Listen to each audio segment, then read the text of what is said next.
the revolutionary ankle lock system, an integrated brace built into the boots, delivering unrivaled support, protecting ligaments from twists, tears, and trauma.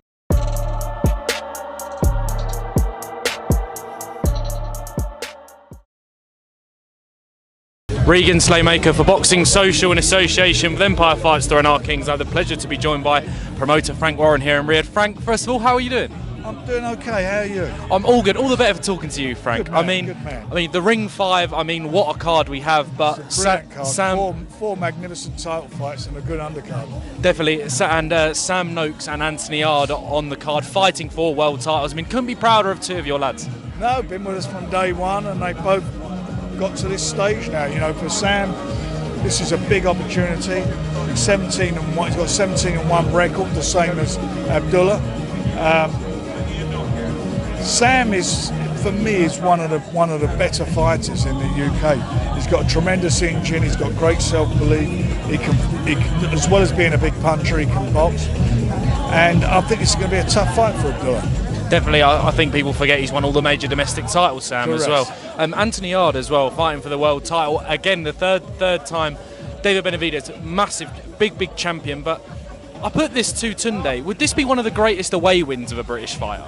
It'd be a massive away win for him. You know, he's 30-0. He's a great fighter, Benavidez. You know, I don't believe, and I hope I'm right, that he brought his power up from coming up from super middle.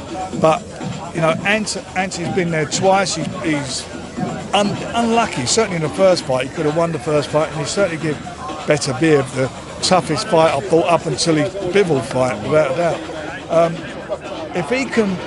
If he can just refine a couple of things he does in the ring, he could win this.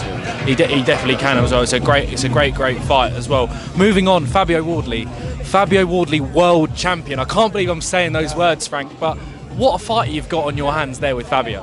Well, he's done brilliantly, hasn't he? When you look at where he's come from, I mean, it's an old story. We've talked about it a million times. No amateur experience. What's it, 21 fights, I think he's had? Yeah. 21 fights and world champion. And it's not, he didn't want to win the world title that way or be given it. He actually wanted to fight. He wanted to fight Usyk. But Usyk obviously is going in a different direction.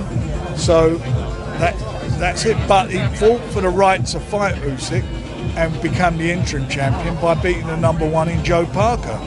And he'd done it in style. It was a sensational knockout. And if you look back his last three fights, the knockouts, I mean, they all could be knockouts of the year. So I'm pleased for him. I'm delighted for him.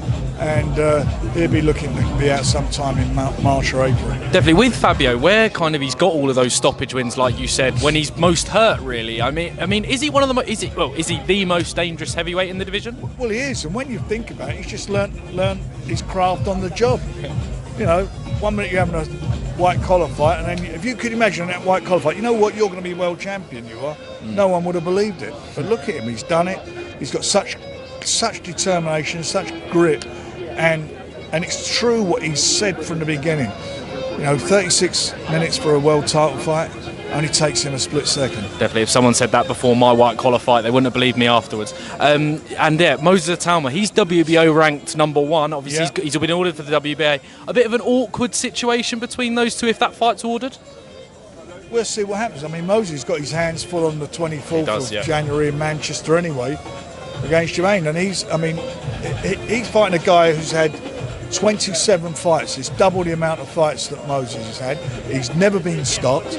He's only got 2 losses on his record, and those 2 losses were the distance. So, you know he's got a good chin, especially when you know he was in with AJ and Dillian Whyte, 2-time world champion, and Dillian Whyte. And a lot of people felt that fight could have gone either way on the decision. So he's got his hands full on that date, and then after that we'll see what happens. And a massive card on that magnificent 7. Liam Davies versus Zach Miller is a great fight. I've got to tell you, they're all good fights on there. I mean, they've all got a story, every one of those fights, and they're all good 50-50 fights. And I really am looking forward to it. I like the magnificent 7 concept. We've been doing it for 15 years now, and there's not been a bad show yet. No, I completely agree. Hamza Shiraz, Frank, great win against Belanga. I mean, one of my wins of the year, that is. I've seen Munguia being linked with him on socials, but is there any update on Hamza Shiraz that you can tell us? I believe he'll be fighting in February. Wicked. So I look forward to seeing Hamza back in the ring. I mean, and also Ryan Garner, another fighter who had a great win last time out, winning all those major domestic titles. I mean, is there any update on Ryan Garner as well, Frank? Yeah, fight again down on the South Coast, and then if he comes through, I'll be looking to do a world title fight for him at Southampton. Definitely. With that fight next, obviously you've got Anthony Cacace. Is it likely that those two could meet? That would be a great domestic bust-up. I mean, it'd be a really good quality fight. We'll see. Definitely as well. Final one from me. Some sad news this week. The passing of Mark Kaler, former British champion as well. Just your thoughts on a great fighter in Mark. Mark was he was a very, very good fighter in a very good era of fighters. And I remember him fighting a fighter I had called Roy Gums, and I did the show at the Alexandra Palace Pavilion, which was a big tent, while they were developing the inside of Alexandra Palace temporary structure, and it was a fabulous fight. And it was them v us, and Mark came through against Errol Christie and done a job on him. Definitely. Sorry, Errol Christie. No, thank you very much for your time, Frank, and hopefully catch up with you later in the week. I hope so, mate. Thank you very much. All the best. Cheers, Frank. Thank you. The revolutionary ankle lock system, an integrated brace built into the boots, delivering unrivaled support, protecting ligaments from twists, tears, and trauma.